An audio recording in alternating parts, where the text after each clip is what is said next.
Welcome to Bunch Formation, the newest college football podcast. I am Chris Vannini, and I am still reeling from my head-to-head college football 26 loss in our dynasty to my co-host, David Ubben, who is back. I went to Europe and back before this guy could get back on the show. David, what's going on, man?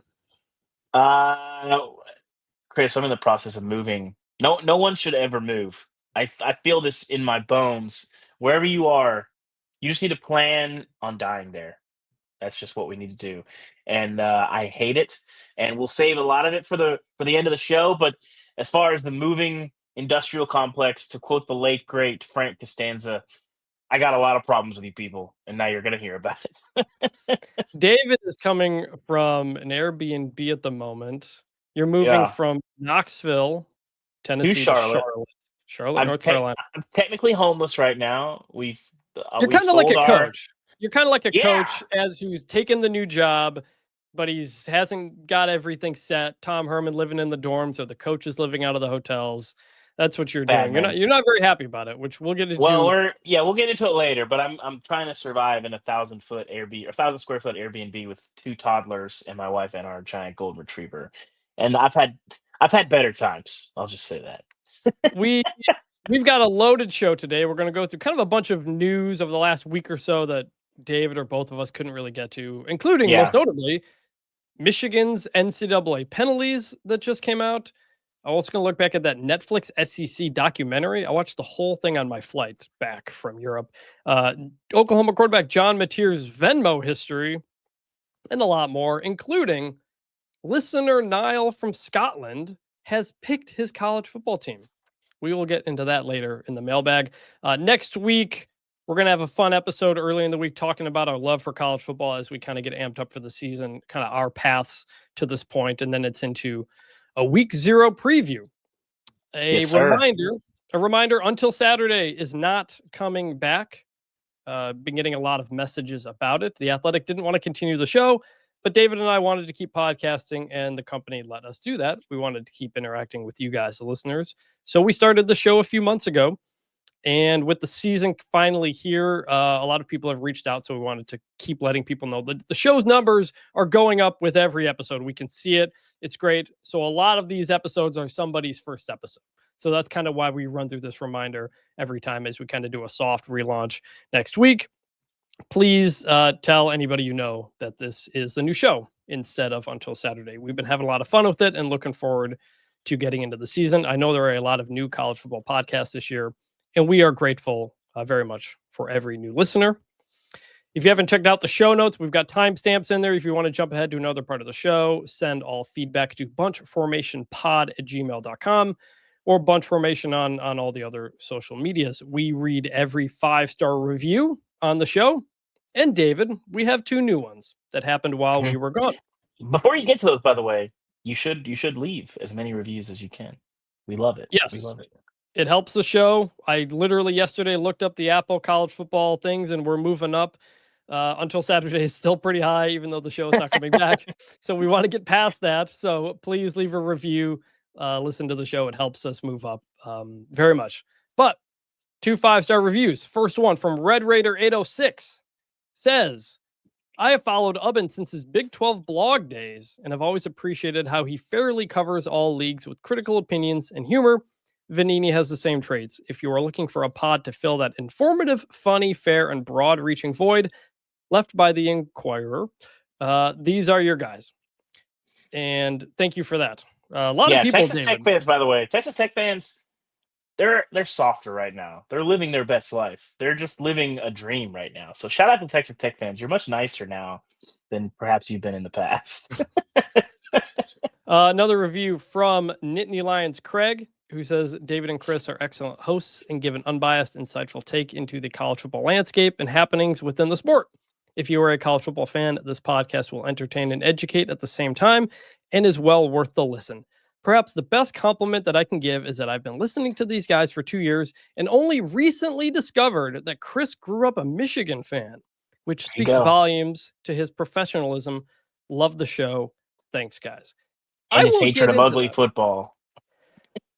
Well, yeah, so I'll talk about that next week. As we kind of next week, early in the week, we're going to talk about kind of our college football history, what we grew up, and all that kind of stuff. And I'll talk about that a little bit more. Mm-hmm. Looking forward to that show as we kind of Chris, we don't get want to ready get down for the too season. far. My first college football game, I'll talk about on the show next week, was in 1995. When was yours? First one I went to in In person, person. sometime in the early might have been 04. Okay. It was a I was 8. Michigan game. I was 8. It was an Arkansas game. We'll talk about it more next week. We'll talk Anyway. about it. Speaking of Michigan, we're going to start off here by jumping into the media scrum. That's why I don't read the newspaper. Because it's garbage. And we start off with Michigan and the sign stealing scandal. The report was released on Friday, and in it, we learned that Connor Stalions threw his phone in a pond and a hard drive to get rid of the evidence, that he called his group the KGB, that he had a document on how to steal signs, that he was on the sideline for that Michigan State Central Michigan game. Obviously, but nice to see that, yes. That Michigan did pretty much everything it could to try to slow and disrupt the case, deleting various text messages and stuff like that. The NCAA said Harbaugh ran a program that was largely dismissive of rules compliance. There was little, if any, emphasis on following the rules. And basically that there was so much that Michigan did that it's in hiding things that it's actually kind of impossible to know how far it went and how impactful it really was. The quote is, quote, "The true scope and scale of the scheme, including the competitive advantage it conferred, will never be known due to individuals' intentional destruction and withholding of materials and information. And as a result, Michigan's penalties are not all that much moving forward. A big fine, potentially somewhere between like $20 to $30 million. A reduction in football visits, a 14-week prohibition on recruiting communication, an 8-year show cause penalty for Connor Stalions, which is a big one, a 10-year show cause penalty for Jim Harbaugh, which will not begin until his previous show cause penalty ends in 2028. So that means out till 2038 that Jim Harbaugh is under a show cause. A 3-year show cause for Denard Robinson, who is no longer on the staff anymore, and a 2-year show cause for current coach Sharon Moore, including a extra game suspension for next year. No bowl ban, no vacating of wins. That's it. So, Ubben, your initial reaction? Well, you got to punish the people who did it. Okay, so that, I think everybody was waiting for a postseason ban, and if you haven't been paying attention to how the NCAA has been operating. There was never going to be a bowl ban. That's just not something that they're doing anymore. It started. Well, I think they've kind of said this, and then obviously the Tennessee penalties. Going back to Jeremy Pruitt's time, that was not going to happen. I think that's the right call, but I think the biggest thing here is, Chris, you grew up around this. It is funny to me that the head of the program is the most Michigan man of all Michigan men, in Jim Harbaugh. And then, of course, the key person in this, Connor Stalions, would also say he is a Michigan man. And a lot of that is like, we do things the right way. We uphold the rule. We do things by the rules. And I think that the for better or worse, I don't have a lot of questions about the on-field legitimacy of Michigan's national title. We saw that they got caught and had kind of stopped doing this stuff about mid-season, and they continue to be really dominant. But I think that there is sort of an irreparable harm to the reputation of, hey, we're Michigan. We don't get in trouble. We don't do the shady stuff that the SEC schools do. And, this place is down south and the schools in Texas. And it's like, I think now it's a different kind of cheating. Well, obviously, this was cheating, and Michigan men don't cheat, but apparently they do, Chris. So they were never going to take away the 2023 national championship, and I don't think they should have, because Connor Stalions was caught early in the season. Well, and also I think just vacating wins and titles, I think is stupid in general. We all watched it. I think that's meaningless, but yeah. But specific to 2023. Most of everything they did was without Connor Stalions, and some of it was without Jim Harbaugh. you could make the case the biggest punishment Michigan faced in this entire thing was the Big Ten's suspension of Jim Harbaugh during the season, including the Penn State game and the Ohio State game, your two biggest games of the season. If Penn State or Ohio State win either of those games, I think our feelings on these penalties are a lot different, but they didn't. They lost fair and square in those games. And from that point on, when Michigan went on to win the national championship after that, there was no changing that. Charlie Baker himself said the same thing, that it was fair and square, and he didn't expect that to happen. It is notable that at the very first, one of the paragraphs, the whole 74-page report, I've read the whole thing, near the top, it says a 2-year postseason ban should be applied. Yeah. And then it says, except we don't really do that anymore because we don't want to penalize current players for the actions of former coaches. It happened with Tennessee. It happened with Michigan. Tennessee, they fired Jeremy Pruitt and helped out with the NCAA. Jim Harbaugh left, went to the NFL with a lot of other coaches. So how much can you really do? They threw everything they possibly could pretty much at Jim Harbaugh and at Connor Stallions. But in terms of the current Michigan program, there's not much else you could do. Frankly, I think the weirdest part of this is the Sharon Moore suspension, because Michigan has reportedly suggested a 2-game suspension for 2026 or 2025 this year, which the NCAA seems to accept. But those 2 games are games 3 and 4. The reason is because game 2 is at Oklahoma. And not only is that a big game, that is the alma mater of Sharon Moore. And so the idea that Sharon Moore could be suspended for 3 games, then being the 3rd and the 4th game of this season and the 1st game of next season, makes no sense whatsoever. It doesn't. I think that is, and that feels a little the light silliest too. part of all of this, and kind of makes it feel a bit like a farce. If they had come down and said Sharon Moore is suspended for a year, would anybody be like, oh no, that's too, like, that seems like that would be kind of fair to me. I mean, I'm what a little surprised. That's what Sean Payton got for the bounty gate, right? From the NFL, a year suspension. Yeah, but I mean, I get, you could make a case that there's player safety aspects. I'm just saying a year suspension for a coach has happened. Yes. Yeah. I think that would have been probably fair. It's, we're sort of in a new era here. And I think people are sort of adjusting to, this is what it looks like to get hammered in 2025 in this era of the NCAA. This is about as bad as it's going to get, because you're compromising the integrity of the game. And I think, I still think this entire saga, from the second that I heard about it until now, comes down to one question. How much did you compromise the integrity of the game? How much value is there in stealing signs? And we did a bunch of reporting. I talked to, I think, 6 or 7 head coaches right after this, who felt like it was a pretty big deal, that yes, this would have a huge impact. There seems to be some pushback since then.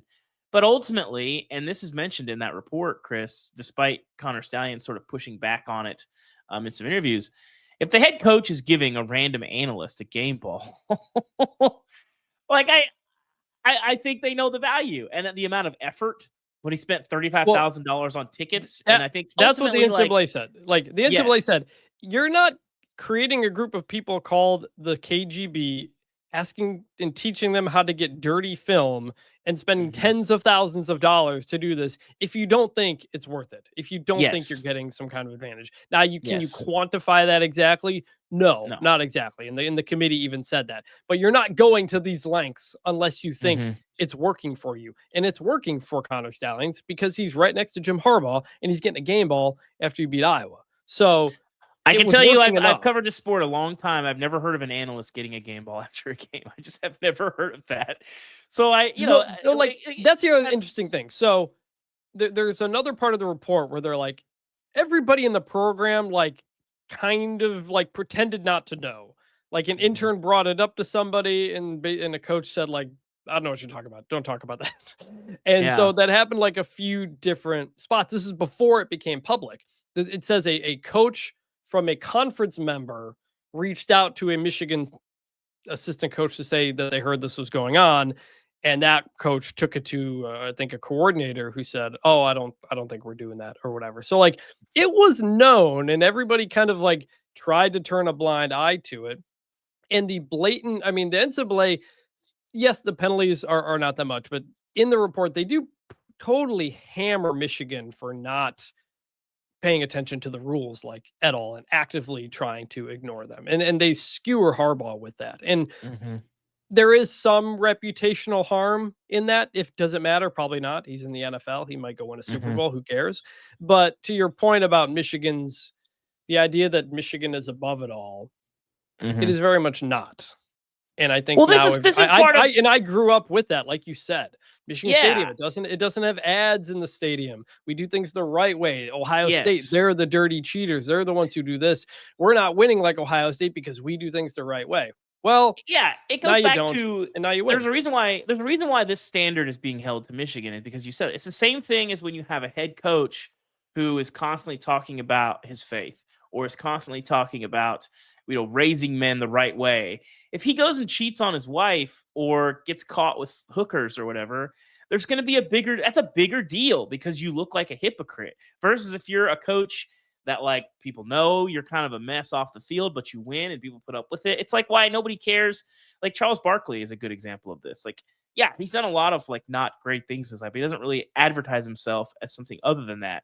But when you're Michigan and you hold yourself up as the standard and we do things, like you said, the right way, and it finds out that you've been doing things not the right way, well, people are going to come down on you harder for that because you've been being pretty hypocritical and not holding up the ideals that you claim to, hold as the standard of your program. So I don't think it's a double standard. This is sort of self-inflicted, where if you talk about being something and you're not that thing, what is it? A Michigan man doesn't lie, cheat, or steal. I mean, there's a lot of that going on. Not to mention all the things regarding Bo Schembechler and what he knew about the team doctor and all the sexual assault things going on there. But to go back to an earlier point, saying this is all the NCAA can do, a couple things. In terms of vacating wins, we asked the people from the committee on a media call, and they said you can only vacate wins if there is ineligible competition, basically a player who shouldn't have been allowed to play. That was not the case here. So it wasn't even a penalty to consider because they couldn't do that.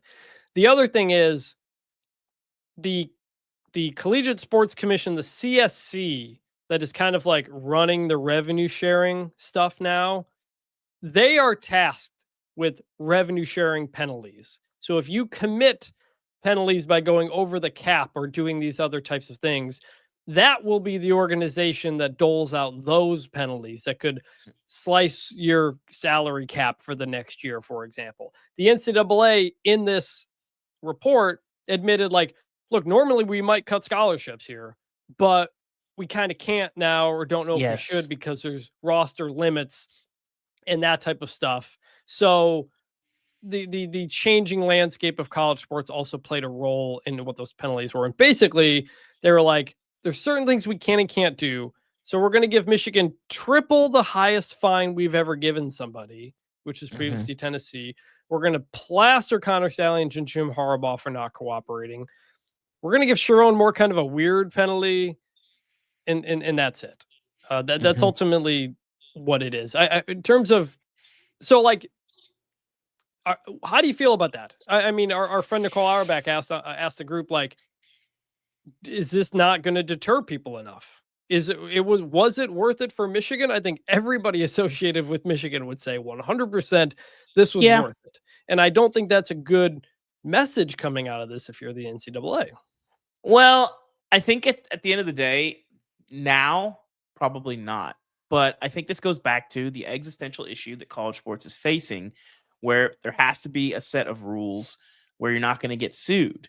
And I think if you can get something close to a CBA with the players where you can cut revenue sharing or you can cut, I think if you cut scholarships, you're going to be back in court. Technically they say they can. But the point is that if you do that, they're going to be pushing back in court saying you're limiting player compensation. This is antitrust. You're going to get sued. You're going to lose. But if you can have a CBA that says, hey, if you do this, we are allowed to do this. Because I think most people, if you're making the rules up from scratch, I think want to deter this kind of cheating. But there's not those rules in place right now. So I think we're just stuck in that weird middle ground. So the short answer to the question is no. I don't think this is enough of a deterrent. But I think as you build college football into something that does have a more clear set of rules, and that includes enforcement for penalties that are agreed upon by both sides, I think you can create a system where it does. But right now, we're still in sort of the lawless middle ground of the old world, where, you know, the Miamis and the USCs and all these programs, and we're getting hammered and you know, just crippling their program, to now it's like, well, your hands are tied legally. Like, I think when I look at these penalties, I don't see a lot where I'm like, if they went in court, they probably would win that. I mean, I think all this probably holds up. Jim Tressel was suspended by the Indianapolis Colts after Tattoo-gate in the NFL. I think Terrell Pryor also faced a suspension when he went out in the supplemental draft as well, like for tattoos and impermissible benefits. Like that's a whole different free period. tattoos.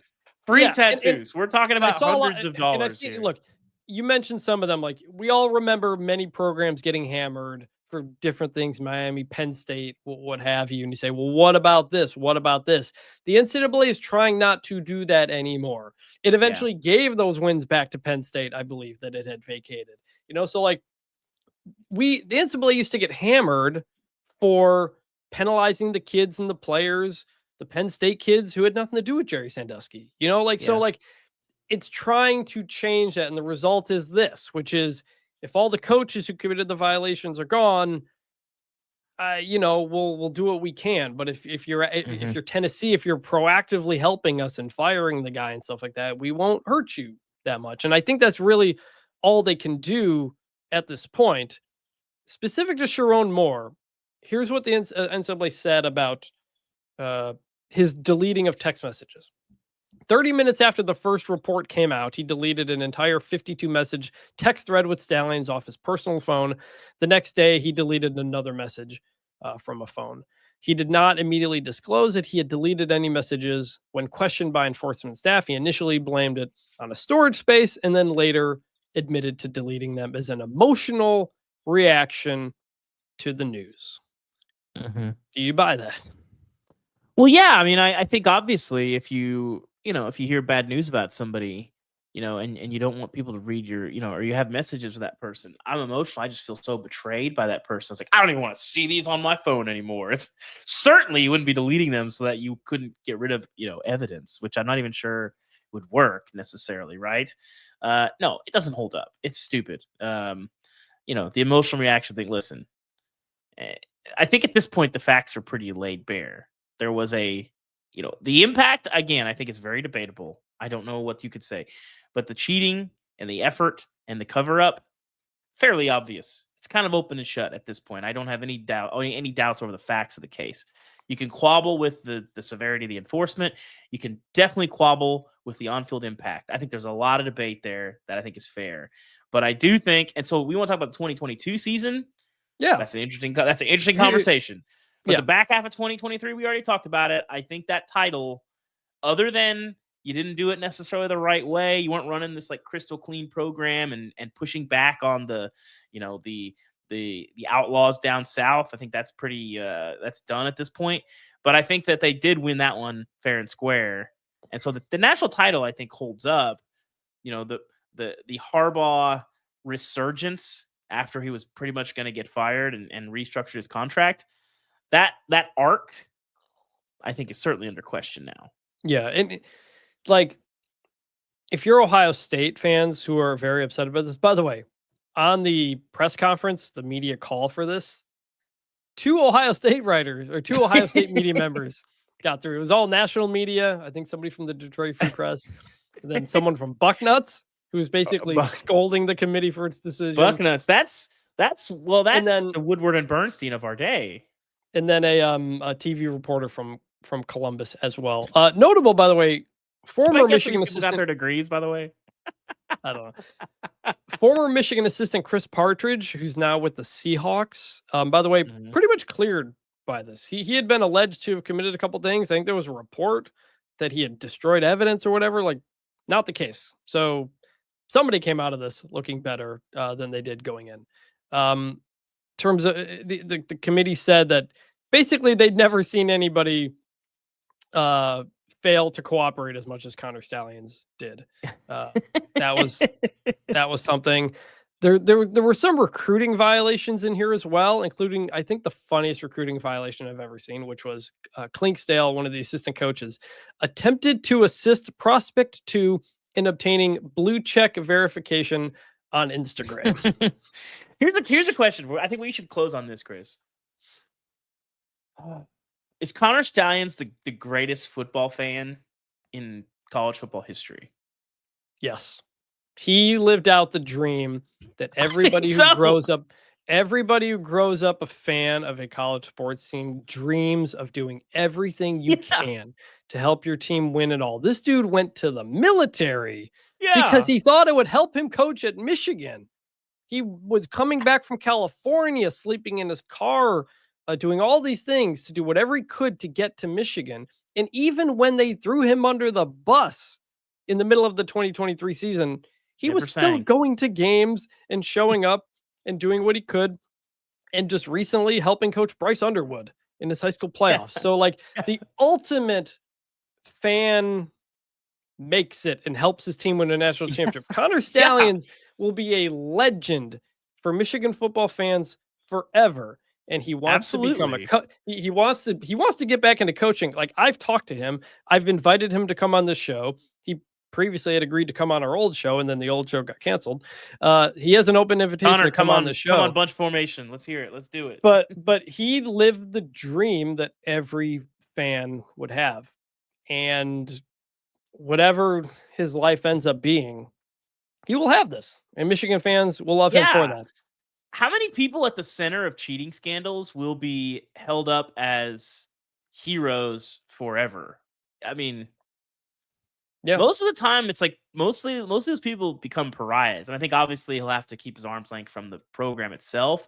But from the fan base, I think generally he will be regarded as a deity for the rest of his life.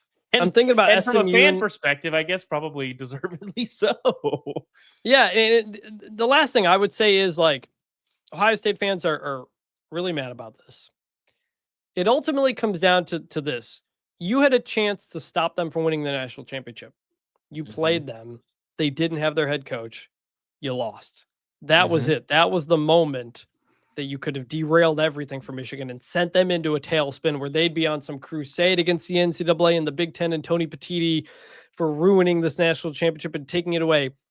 Instead, you lost. And then you lost the next year to Sharon Moore again and had a big spat. And you go win the national championship, and everyone's going to remember you lost to Michigan that season. So that rivalry is in an incredible place. Ultimately,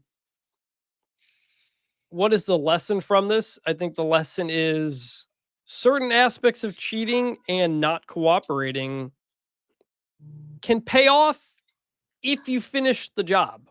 You know, if Michigan loses Harbaugh and then loses to Penn State and loses to Ohio State, was it worth it? Probably not at that point.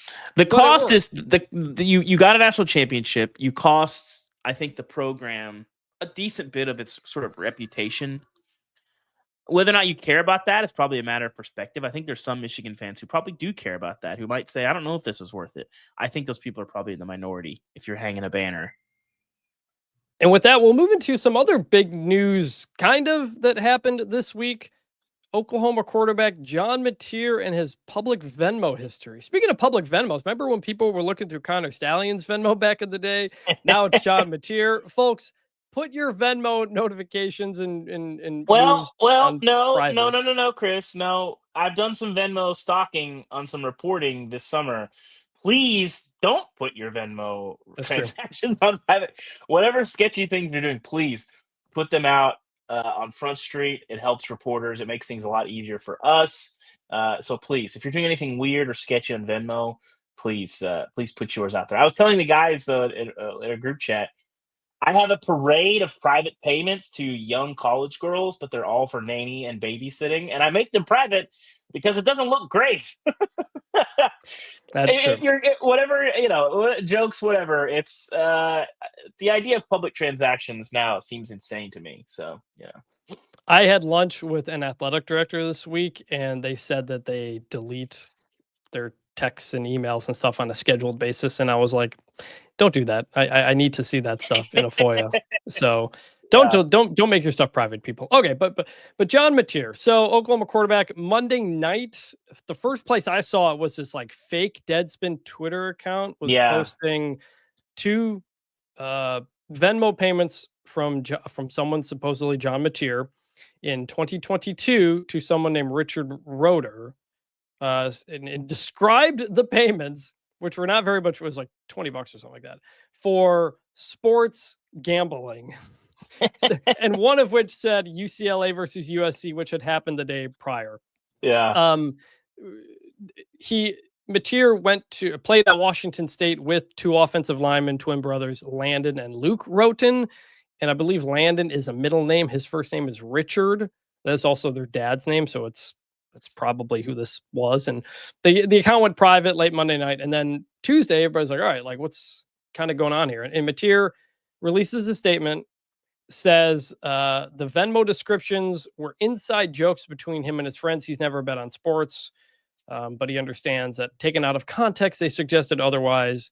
He can assure his teammates, coaches, and officials that he is not engaged in any sports gambling. A lot of ways we can go here. Ubben, just kind of what was your first reaction to it? So I don't necessarily believe him. I think ultimately it probably was like, hey, I'll bet you $20 UCLA. It probably was just a bet between friends, and like he probably didn't weigh how that might look. I don't know that like the joke thing doesn't really make sense necessarily. And if it is a joke, that's a joke that can put your friend's entire life in jeopardy. That's not funny if it's a joke, and it's like that doesn't really make sense to me. On the flip side, I think that that's probably what I'm guessing happened, and I'll say that's speculation. I also don't think it really matters all that much. I think what they're doing, even though technically it's illegal, sure. And then like the Jonte Porter situation, the Terry Rozier, like some of these NBA things where you're committing actual federal crimes and, defrauding sports books, like that's a big issue that compromises the integrity of the game. I will say that I think it's very obvious that you can't have college athletes betting on college games. But I also think if you're just betting your buddy in your living room $20 on a game that's not at an actual sports book, I mean, I think that's been being done for a long time.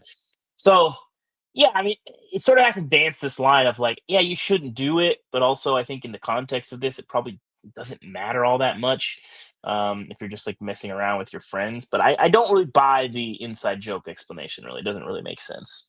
Yeah, and like it's a notable thing because John Mateer transferring from Washington State, where this would have happened, we ranked him as our number 1 transfer for the like everything at Oklahoma football. Brent Venables' job and so much is riding on John Mateer at quarterback, and they play Michigan in week 2. So if he was to be suspended for any amount of time, that is pretty notable. If it was to be, he should not be suspended. If they, I mean, ultimately, I think that nobody can prove any of this because that's the thing. Like it's between him and his friend, and his friend's probably not going to sell him out here. I don't think that's the case. And there may not be anything to sell him out for. Maybe it's a joke. It's plausible. I don't know that I fully believe it, but I don't think it's anything actually sinister or troubling. It's just technically against the rules. I do think it's different if you're betting money with a sports book online, whether it's your game or not, and a friend. Maybe I'm insane, but that feels just kind of different to me. I don't know, Chris. Maybe that's dumb. Well, that's how you get caught. Exactly, because they have all this tracking data. All the sportsbook have all this tracking data. That's how a lot of players have been caught in the first place. You had the big FBI sting or whatever it was with Iowa State that Hunter Decker has lost all his eligibility because he bet on an Iowa State game when he was on the team. Like that cannot happen. I mean, that's another level. That cannot happen. So there is a collection of this, which was, well, we made sports gambling legal and it's everywhere. You can't, you have to expect that this is going to happen and athletes are going to do this. And you've got stuff going on with the Cleveland Guardians right now as well. But like betting on sports and especially your own team in your own sport, that has always been an obvious, no, you can't do that. Can't happen, period. And for against, I don't care. Yeah, and Charlie Baker, and by the way, that is a USC team that Washington State played earlier that year. That Mateer and them played.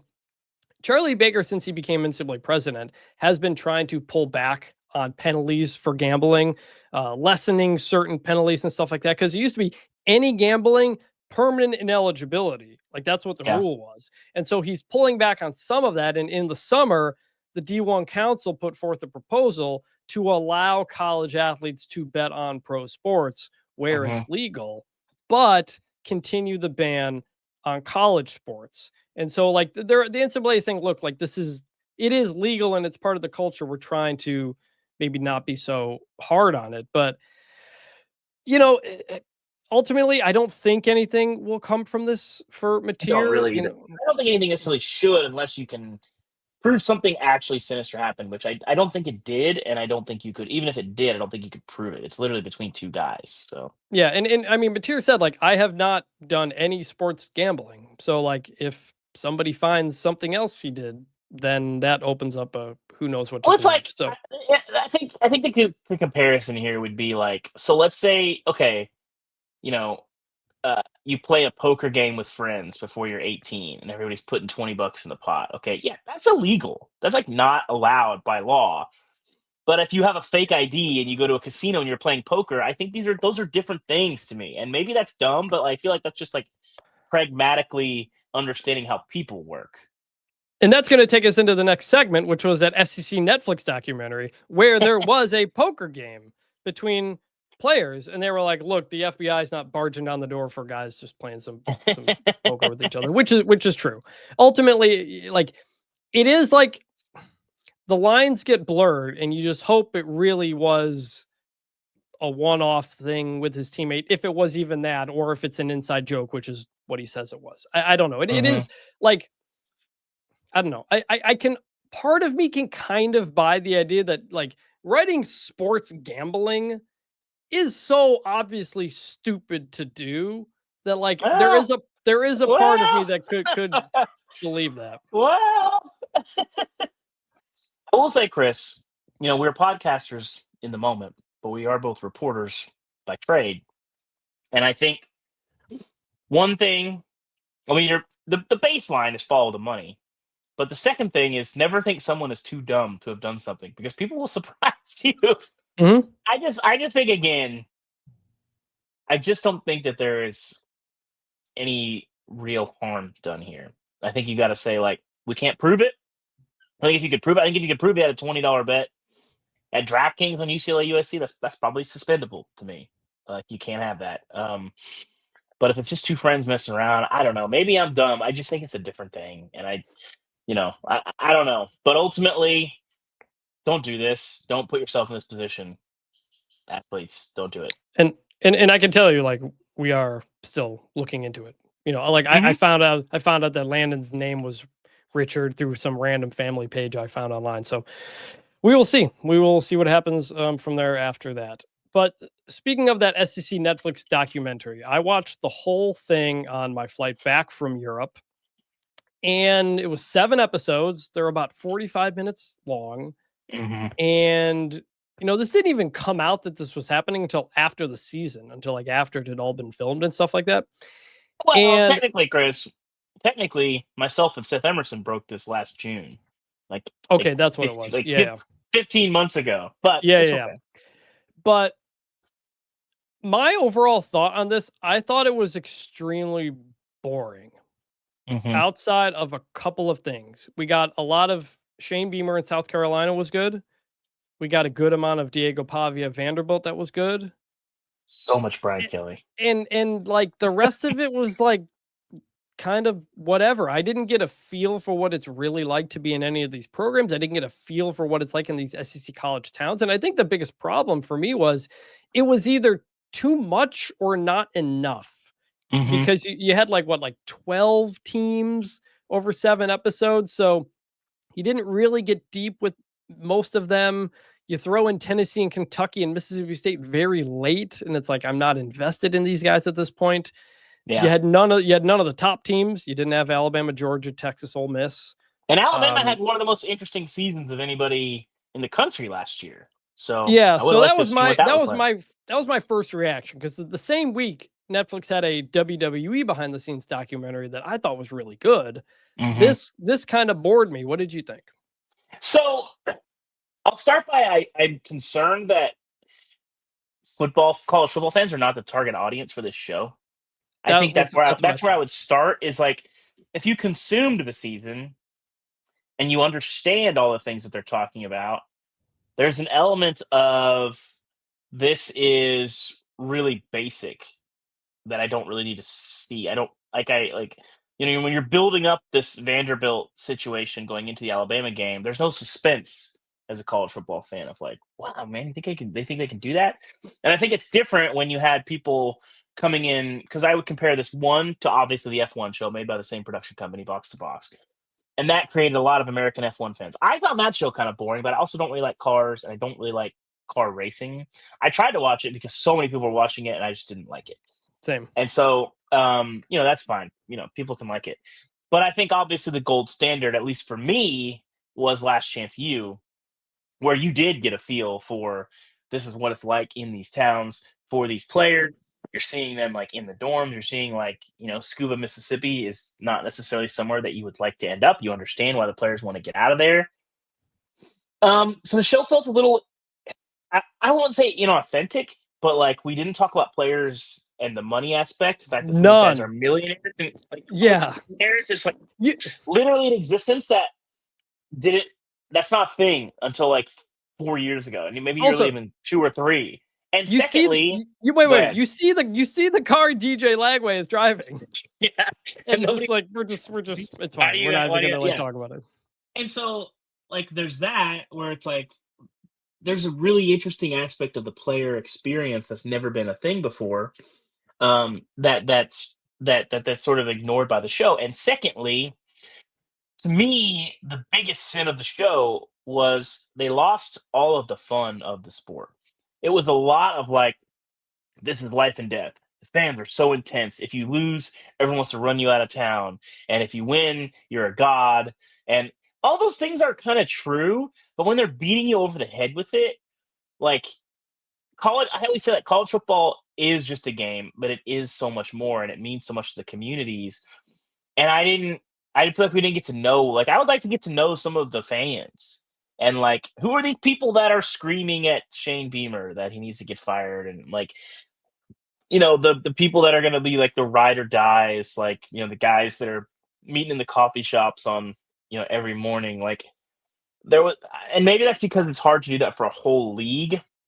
I just think it's crazy to me to think about how much footage they captured over the course of a season and how much they trimmed down. And I think, too, as somebody who consumes the sport on a week-to-week basis, the storytelling, you see this in full swing, the golf show, which I kind of like. It's okay. I like that. I liked it. I'm a huge golf person. And then F1 is like, we're jumping around like crazy. Their season doesn't have like a consistent narrative. It's like, this is this team's story, but then we're going to pick up that team's story later. And from a storytelling perspective, and trying to make a show, it makes sense why they would do it that way. And like, we're not going to dig into the weeds of like, here's what the standings look like and all this stuff. But that's why I think I think college football fans were not the target audience for a college football show. I don't know how many fans would have like, oh man, this show is awesome, in a different way that like Last Chance U, I think, hit people. I think, well, Niall from Scotland, by the way, who is a new college football fan and is picked his team, spoiler alert, through the show. We'll get to that in the mailbag. So it does work on some of it there, but like Billy Napier and the possibility of getting fired, that was all one episode. Like, he's about to get fired, they think. Then they beat Kentucky and DJ Lagway looks great. And then boom, we fast forward through the rest of the season and it's fine. And so I was like, whoa, okay, we didn't really, because they weren't at recording every game. They kind of had to pick and choose where they went and how it turned out. So that's part of it. I think that the 7 episode, I mean, am I crazy to suggest that this is like a 20 episode thing? That's what I'm saying. Like it's either focus in on like 3 teams, one or 2 or 3, 2 or 3 teams, or everybody or all the good teams, and make it like 10 to 20 episodes. I think that's why I thought it was in a weird kind of mushy middle ground type of bit. Yeah, So I think that was my thesis for all this is I think just watching the show, it felt like it was being made for someone else, even as no, somebody who's a and college football that's the other diehard. thing. It comes out now, and it's very Mhm. much presented almost as a preview for 2025 to get you Yeah, ready for this season because almost nobody everybody featured in the show that is gone in the NFL. Like almost nobody. everybody in the show is back except hmm Graham Mertz, the quarterback of hmm Florida, who went to the NFL. But DJ Lagway's back, Lenore Sellers, all the coaches are back. Diego. So Diego Pavia is back. So I think that's almost kind of what it ended up becoming because you Yeah, have this life and death. If you lose, you get fired. Well, nobody got fired, so there wasn't any fired coach to kind of check in yeah, on. And yeah. so do we know? I assume they've got to be doing a season 2, maybe. I'm I haven't curious. heard specifically. I can ask around. I mean, I think I don't know if that was that well received. Really, I think people were kind of like, Maybe okay. not. And even the clips that went viral like weren't that great, weren't like that Well, so interesting. there was that Brian Kelly one where he's talking to Trace Armstrong, his agent from Athletes First, in the car, and Brian Kelly goes, "It's weird. My agent is also representing some of my players," and then they just leave it at that. It's like Yeah, a minute long scene, and I was it's like, like, oh, "Wait a that's minute! weird. Like, let's go into this a little bit more. It's a big deal." That was like the only spot they really kind of talked about money and all The that. money, So yeah, and they kind of had we got a lot of LSU and it was mostly kind of boring, I think, but LSU was probably the biggest program. They're the best program in the show yeah, because yeah. nobody But I else thought their wanted to do it. season was kind of boring last year. Like people were kind It of like it wasn't like LSU wasn't a disaster last year, but they weren't good enough. But they're it also like resetting it, with coordinators and all it this other was stuff. Like, it was interesting them like getting up for Alabama and seeing that and then just getting destroyed and I kind was of the at that fallout game. of that. Yeah, And then yeah, fortuitous, they're at the Vanderbilt Alabama game. That was great. I think the yeah, Vanderbilt and South Carolina is where you got the best stuff. yeah. Absolutely. I would And agree. and and so like we're not saying it was terrible or anything. Like there were No, good spots of I it. understand like what you got to do if you're a production company and if you're Netflix. Like you're not making a show for college football fans. You're making a show for the gigantic Netflix audience that doesn't really know about this world. And so that's cool. I get it. And I think that's a good way to do it. I think that's how you have to do it if you're Netflix and if you're the production company. But I think as a college football fan, I didn't really enjoy it. I probably will watch it. I'm not gonna like if they make a season 2, I'm not gonna not watch it. But my expectations were pretty minimal coming in, and I would say that like maybe fell just short of them. And I think Yeah. next year they'll be pretty low. It- Whereas like the quarterback show and the receiver show, I thought that was going to be like PR. Like I loved those shows. Like those shows were super super interesting.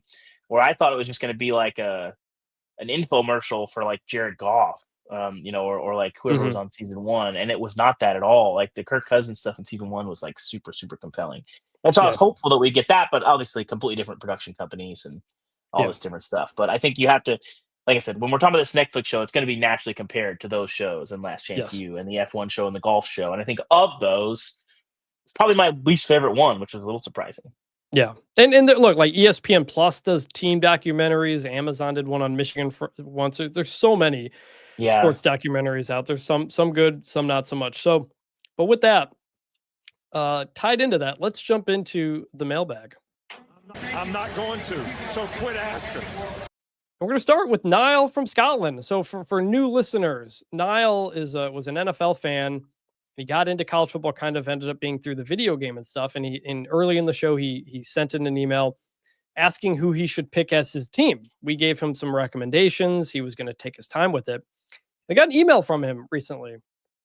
Niall said, "I've been watching the SEC show on Netflix and I'm ready to commit to a team. Maybe we can get 3 baseball caps in a video or something. If your listeners are interested, I am officially an Auburn fan. I can't explain it. They spoke to me. Looking forward to seeing what Keldrick Falk and Cam Coleman do this year."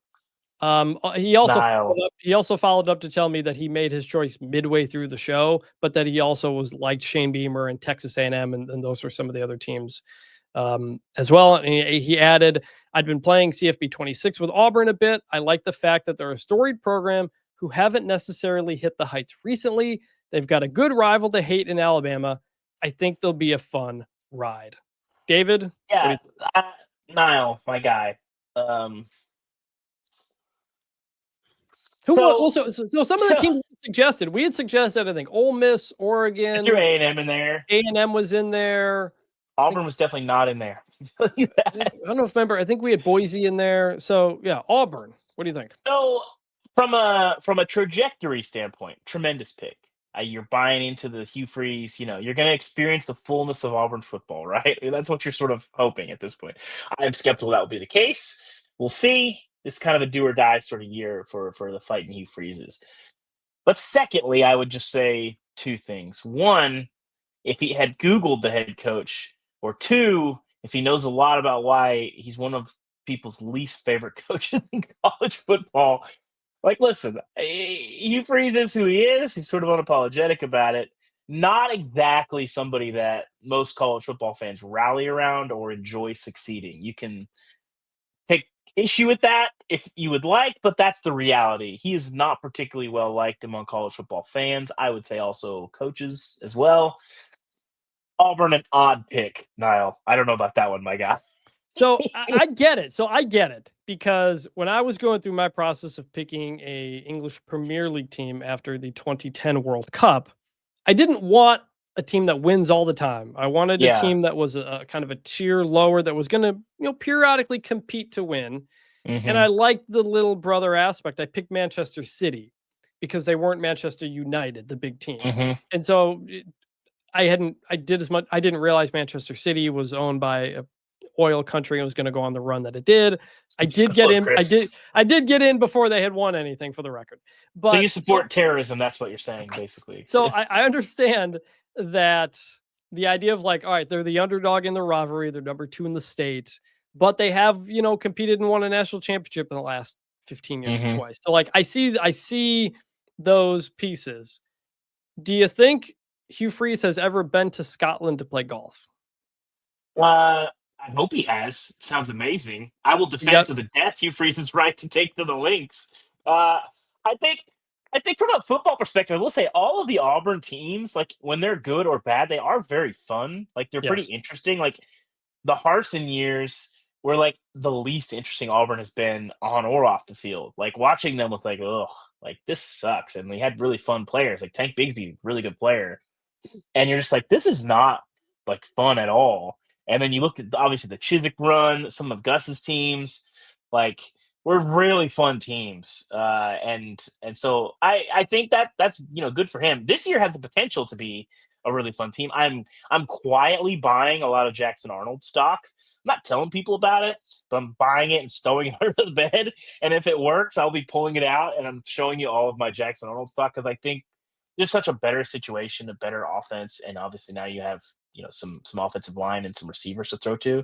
So I think it could be a really fun year for Auburn. Like if you told me Auburn was 10-2 is in the playoff 3 months from now, I wouldn't be like, wow, I think they got some potential there. But again, the program takes on the identity of its head coach. I feel like Niall might run into some, we'll say internal conflict. How about that? I may be at that week 1 Friday night game, Auburn at Baylor in Waco. Mm-hmm. That's big game. Fun one. It's a big game, and I think like that's one too where I think it's going to tell us a lot about both of those teams, and I think there's going to be a lot of conference narrative take coming out of that. Either way, week 1 is loaded. We got 3 top 10 matchups, but there's a lot of under the radar games that are going to be very fun as well. That is one of them. I will say, Chris, my week 1 plans will be, I think, heavily featured on this pod. I can't really talk about them for a few reasons, but week 1 is going to be awesome. I'll just say that. Yes, we'll get there soon. Question from listener Jonathan. If there was a G5 Most Outstanding Player Award, who should it be named after, and who would be your 2025 preseason favorite? I would name it after Randy Moss. Marshall, unbelievable. But he wasn't really like a lower level player though. Yes, he was. They were FCS his first year, then they moved up. He was Heisman candidate. I know, but he got kicked out of the first school, didn't he? Yeah, well, he got pulled from Notre Dame, kicked out of Florida State, ended up at Marshall. Then it kind of feels not the same. I think if I was naming it for someone, I would probably lean Kellen Moore, actually. Just winning a ton and proving that you can do really special things at that level. I think Kellen Moore Like, that was the first name that came to me. I like Randy Moss in theory, but, like, when you think of G5, Randy Moss is such an athletic freak. Like, those guys don't exist down there, especially now. Like, if Randy Moss played in 2025, he would have played Well, half a I mean, game at Marshall before have somebody would. Yeah, but you got former 5-stars, transferring down But they and stink. ending up there. If you're a 5-star and you end up in the G5, something went wrong. Like, Well, something went wrong with Randy Moss. Yeah, but not a talent thing, not a playing on the field thing. Yeah, So yeah. I let the Randy Moss pick is good in terms of just celebrating G5 or lower level excellence. Yeah. But not in the same way. So I lean Kellen Moore, who wasn't the most physically gifted player, but just did unbelievable things and sustained and did it at the quintessential. I mean, are we in agreement that even before realignment, I would say Boise has been the best non-major program, the non-major program that gets hoisted up as the standard. Yeah. In terms of who would the favorite be of 2025, I think I'm going to go Byron Brown, quarterback at USF. We all hyped him up. We all hyped him up last year. It didn't work out. He got hurt. Wasn't great. But USF brings back a ton this year. Schedule is a bit tough again, especially early on. But got his receivers. Got a really deep offensive line. I think this is the year we expected him to have this year. Any other G5 players that jump out to you? I kind of like Bryson Daly. He's back, right? No, he is not back. He's not back. Bryson Daly not back. So then no. But another good one, Blake Horvath, the quarterback at Navy. I think Navy's going. I was mistaken. I think Navy's going to be very good. I do too as well. So I think that's good. I'm scrolling through the G5 and thinking if anybody jumps out at me. But yeah, I think Navy will be good. Tulane, it's tough. What are the new guys going to look like? They're kind of the next favorite in the G5. We talked about Maverick McIver in the last episode that you weren't here, from Abilene Christian, now at Western Kentucky with his OC. Mm-hmm. There's going to be some fun quarterbacks, I think, in the G5. Yeah, I think so. So with that, now it's time to talk about where we were for the last 2 weeks. And that means we're going to put this in the heat check segment. Analytics, throw them in the garbage. Dave, I'll let you go first because you've been texting me a lot about how tough it's been. We were wondering if you'd be able to run the pod while I was gone. You couldn't. I tried. You tried. I tried. So lay it out here. We're not going to do the full story, but I will put the most egregious part of the story. Okay. Okay. Got some movers. Had paid the movers. Traditionally, Chris, you get movers right when you have to move, correct? Yes. I'll have them load up the truck. It depends how big the move is. Okay, if it's multiple, yes, you get the movers. They take the truck. Yeah. So I had paid movers. We were going to drive the truck, and traditionally, how that works is you pay for a certain amount of hours. If you go over, then you pay at the end. Hey, you went over. That's how I've moved a lot. That's how it goes. So I get these movers. First of all, they brought no supplies with them. And then I had to go get some rope and cellophane at the store while they were moving stuff. They spent about 20 minutes of time I was paying separating the rope because I guess it was slightly too thick and they didn't really I had to use my pruning shears to cut the rope and then separate What was the plan if there was no rope? I don't know, Chris. I don't have the answer for this. And I asked them several times. We had a 26-foot truck. Hey, we're good, right? We need space. We good on space, And they're like, yeah, we're good. We're good. And then suddenly we were not good. Oh, no. And Chris, I didn't take a picture of it, but the way this truck was packed was one of the most amateurish jobs I've ever seen in my entire life. Basically half of the truck was just chairs laid on their side on the floor with nothing on top of them. It was insane. I take pride in my packing ability. You would think. So the 26-foot truck is quote unquote full. It was not even close to full. Okay. Now it would have been close if we had pro packers. We probably might have had to have something else. So I've got to go get a 15-foot truck in the middle of this because they told me that we were good the whole day and then they didn't. I go get another 15-foot truck. I'm having in my head knowing we're going to have to shift the whole plan to drive over here. When I am getting the truck, I get a call from the movers like, hey, they've got to leave. Like they're going to leave. Like the movers are just going to leave when there's a lot of stuff still in the house. And I'm like, well, can they move the furniture into the garage? I'm like, they don't have time to do that. I'm sorry. Was their time up? Well, so we had extended it. At this point, we were like, I think 4 hours in. They came at 9 a.m. and then like they had to do other stuff. But like, I've never had a mover just like there was a lot of stuff there. So I'm having to like frantically text and call some friends around town, like, hey, we got a couple changing tables, baby dressers, cribs. Like the big stuff was gone, but like our mattress in our master bedroom, like we bought a bag for it. They hadn't bagged the mattress. The mattress wasn't even in the truck. Like it was a lot of stuff. There was a lot still left. So I paid these movers and I have to end up moving a bunch of the stuff anyway, getting a second truck and then having to make 2 trips to Charlotte from Knoxville. Like it was insane. It was insane, Chris. And so there was a lot of other little things, but at the end of the day, being bad at packing a truck, abandoning a move in the middle of it is egregious. And then we had some of the best movers I've ever seen in my life because we have a storage facility here in Charlotte because we have like a 2-week kind of buffer zone before we get the new house. And watching them pack the storage unit was I told you, somebody who just witnessed the Sistine Chapel, I said it was like watching Michelangelo paint the Sistine Chapel. This was art. This was packing the way that packing was supposed to happen. Like this is what it was like watching, Tom Brady in his prime, Michael Jordan. I mean, these guys were unbelievable. And I was talking to him about the process, and he's like, you just have to see it in your mind. He's like, it's like that beautiful mind gif where you can see the shapes matching up and like, maybe I'll take a picture of our storage unit because I have 2 units and then like another little kind of third smaller unit, and they are packed to the ceiling. And it is just looking at it makes me proud to be an American. Honestly, it was watching something special. And that I tweeted around that time that the gap between great movers and really bad movers is significantly wider than I had anticipated that it was. And all I'll say is if you're going to use subcontractors from U-Haul, be careful who you pick. Yeah, seriously. If you can't pack well, what that's your job. Like that's literally it literally is your job. And I will say the movers that we got in Charlotte to move our stuff into the storage unit said that the 15-foot truck, which was packed exclusively by amateurs, myself and a few friends, was packed much, much better than the 26 by people who are professional movers. It's insane. This has been the worst move of my life, Chris.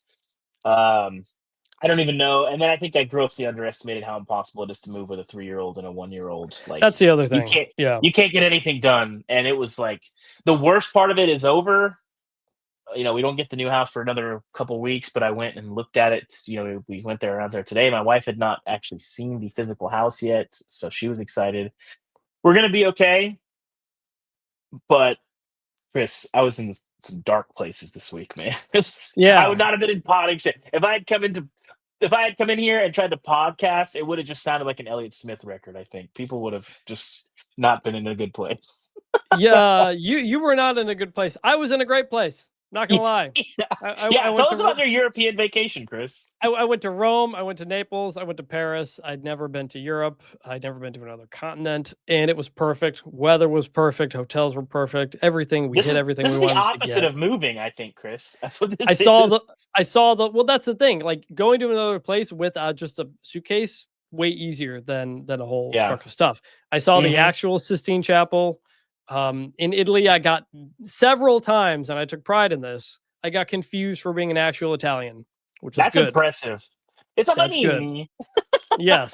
All the old guys there reminded me of my late grandpa, who died a few years ago. He was the direct son of Italian immigrants who came from Bologna. So it was good to know he was authentic. Reminded me of him. He had always said, my grandpa always said when we were kids, he was going to take us to Italy because he would periodically go over there and see the family. We never got around to it. We didn't push him on it. And now we've kind of don't have that connection to those Vanninis because I don't even know who they are anymore. But all 3 totally different places, which is nice. They didn't at all seem similar. You can pretty much get around everywhere with English, by the way. Interesting. Which is notable because, there's so many different languages over there, but you can get around pretty fine. It's notable because Michigan's going to play a game in Germany against Western Michigan, or at least they're looking into it. That will be interesting. The first person I saw in my hotel in Rome was wearing a Buc-ee's hat. So shout There you out. go. I spent So some the- time with some Buc-ee's last week. Chris, I have 2 questions for you from Yes. your European vacation. The first one, you are notably not a food guy, which is insane. Correct.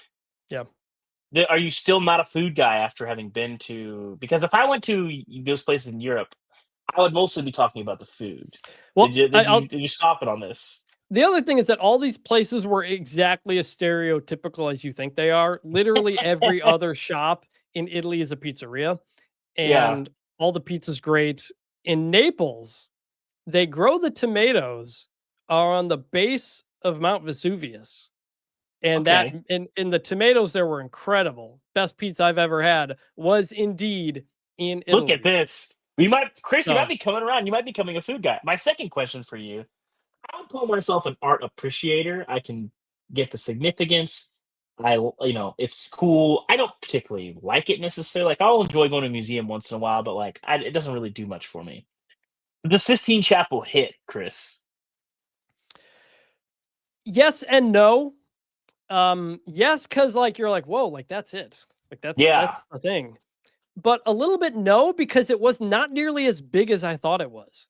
So okay. I have no frame of reference for how big it is. You go through the whole Vatican Museum. It's like a normal museum. But then you get into these places with these giant frescoes. These ceilings are painted. The walls are painted. All these incredible things. Huge and all that. And then you eventually get into the Sistine Chapel, which I think is where they do the conclave. I got in there and I was like, oh, this is like the movie Conclave.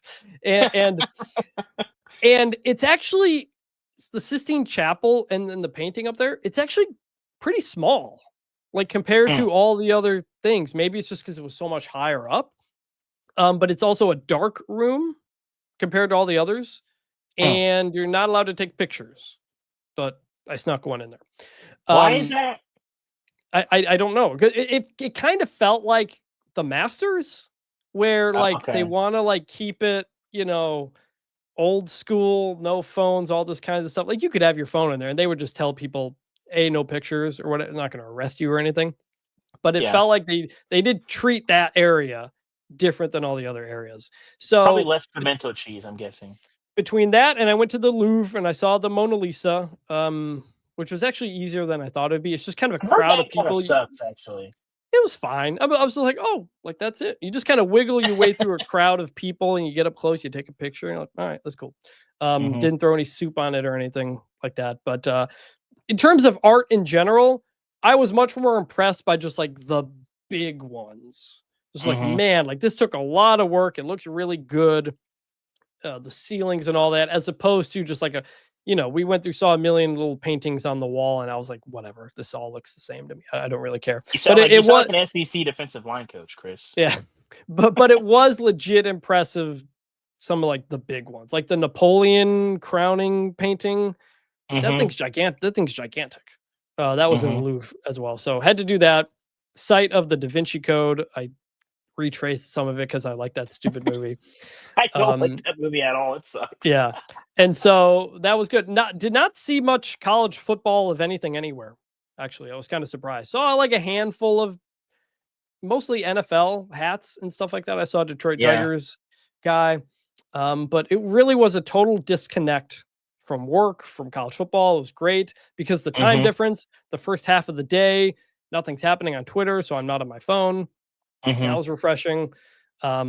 Missed a lot of stuff overnight, based on that. But overall, great trip. Highly recommend. I hadn't gone on a big vacation in forever. I had saved up all my airline points, my hotel points, all those things we get as sports writers. Yeah, that went to this, and it was great.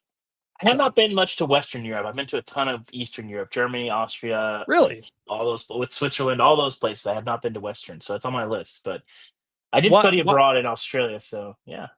Oh, I didn't know that. Yeah, you're a well-traveled man here. Not as well-traveled as I would like, but decently. No, a little piece of family lore. My sister married an opera singer who lived in Germany, so we visited them a lot. So been around. I got dragged to. Listen, this is going to sound terrible, but I got dragged to Germany during the first weekend of the NCAA tournament when I was in 8th grade. Oh boy, I was not appreciating it at the time. Anyway, it is Western Europe, not necessarily or Eastern Europe. I mean, not necessarily my bag, but I do. It's pretty cool. Like Austria, the Alps, Switzerland, all that stuff. Like the Autobahn, it is cool. But the natural stuff was better than like Germans. Weirdly obsessed with like doner kebabs. They're like everywhere. Anyway, I mean, like I said, like all these places are pretty stereotypical, which I liked. They all felt like distinct places. So yeah. After remembering some old paintings, we're gonna close the show like we always do with Remember Some Guys. What's better than this? Guys being dudes. I'm gonna start off with former Illinois quarterback Kirk Kittner. Oh, I remember Kirk Kittner. Yeah, he was the most prolific quarterback in the history of. This was that period where you had all these quarterbacks breaking all the Big Ten records because the Big Ten records were so small in passing in passing yards and stuff like that. But Illinois goes to the Sugar Bowl, and I think the 2001 season hung around in the NFL for a minute. But when I think Illinois quarterbacks, and I think Illinois, a lot of momentum this year, a lot of preseason hype. Luke Altmaier, quarterback. Makes me think of Kirk Kittner and that 2001 Illinois team. Mm-hmm. Well, Chris, I will go back to my actual first year of reporting, covering Missouri football. They had a couple of twin tight ends, Martin Rucker and Chase Kaufman, and I would like to remember those two guys. Chris is not going to remember multiple people, but again, I said the name of the segment is not remember a guy; it's remember some guys. So really, because there's two of us. Either way, you can't really separate Martin Rucker and Chase Kaufman. Basically, two tight ends that caught everything. Chase Kaufman, I don't think I've ever seen him drop a ball in my life, and then Martin Rucker would just catch it, and then kind of like Marion Barber. Speaking of remembering guys. The late Marion Barber, would just like punch people in the face. Basically, it's like there's the stiff arm, and then there's like something else. And I love a good like two tight end offense. Generally, the most fun Patriots teams were when you had two tight ends, like just owning people.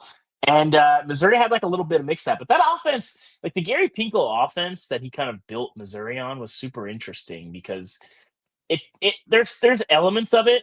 But the whole like kind of spread you out, run with the quarterback, like work the tight ends in, not kind of pre-Chase Daniel a little bit was a pretty interesting offense. I mean, Chase Kaufman and Rucker were obviously part of that Daniel time with Jeremy Maclin and those guys. But an interesting time. But Chase Kaufman and Martin Rucker, you're not forgotten. We remember you, Chris. I don't think you remembered those guys. They were on the Missouri teams that like went to in 2007, right? That team? Yes. Mm-hmm. Yeah, with our colleague Chase Daniel. Yes. I think I still have that Sports Illustrated cover. The Mizzou, that's who Sports Illustrated cover. Yeah, I think that was Chase on the cover. Yeah. But yeah, Chase, those are not the guys I think of when I think of that in those Missouri teams. There you go. Well, I remember those guys. I will say at campus, my college friend group, there is a running joke about how frequently we saw Chase, now our colleague, at the campus Chipotle. So. There you go. Speaking of fallen icons, we'll save the Chipotle ranting for another day, Chris. I guess we will. So that is going to actually no. Hold on. Listener Brett emailed us in with his own Remember Some Guys. By the way, listeners, if you want to suggest people, email bunchformationpod@gmail.com. We'll try to include you guys in the segment as well. Brett emailed in. I was worried when it was July and until Saturday had not returned. A commenter on the Pulse, our newsletter, informed me of y'all's Outside the Athletic venture, and I've really enjoyed catching up on all the episodes.